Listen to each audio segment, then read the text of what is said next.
Good evening, I'm Kelsey Passold. Very glad to have you with us here at 6 o'clock. I'm Brian Allen. The South Dakota State Legislature is taking up another bill related to transgender individuals here in the state. The sponsors of HB 1217 say it's intended to promote continued fairness in women's sports and would change the process by which a transgender athlete could play in a sport outside of the sex they were born with. Austin Goss has been following that bill and joins us now live from the state capitol. Good evening, Austin. Good evening, Kelsey and Brian. HB 1217 dropped yesterday and is the latest attempt by the South Dakota State Legislature to alter the way that the state deals with transgender athletes. However, the current SDHSAA director says that the current system works just fine.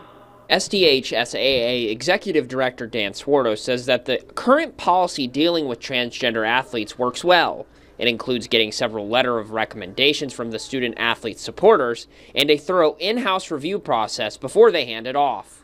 An attorney in Sioux Falls that's not connected to us any other way other than just to take these documents and look through them and make a determination if they meet our criteria. Swarto says there has only been one instance of male-to-female competitors since they implemented the policy several years ago. He also advocates legislators proceed with caution as there is currently federal litigation regarding this topic taking place. Despite that, a number of House Republicans decided to revive the issue. Several similar bills have failed in previous legislative sessions. Important to recognize that girls' sports is supposed to be intended for girls who are genetically fit for that sport. And you really don't want to affect the outcome of scholarship opportunities or, just the performance that they can enjoy in competing against other girls. If the bill were to pass through both chambers this time, it's unclear if the governor would sign it. Today, she didn't give a definitive answer on whether she supported it or not.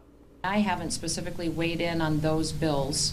We're watching them, and when they get to my desk, we'll certainly evaluate them. Now, that bill was referred to the House State Affairs Committee, but has not received a hearing date yet. In Pierre, Austin Goss, Dakota News Now. Austin, thank you. When asked about the issue, Governor Noem said that she welcomes transgender people to the state, but declined to comment on specific legislation. And a reminder that Dakota News Now is your source for State House 2021 coverage. State House reporter Austin Goss will have live reports every day during the legislative session. Make sure you follow him on Twitter, too, @AustinGossSD.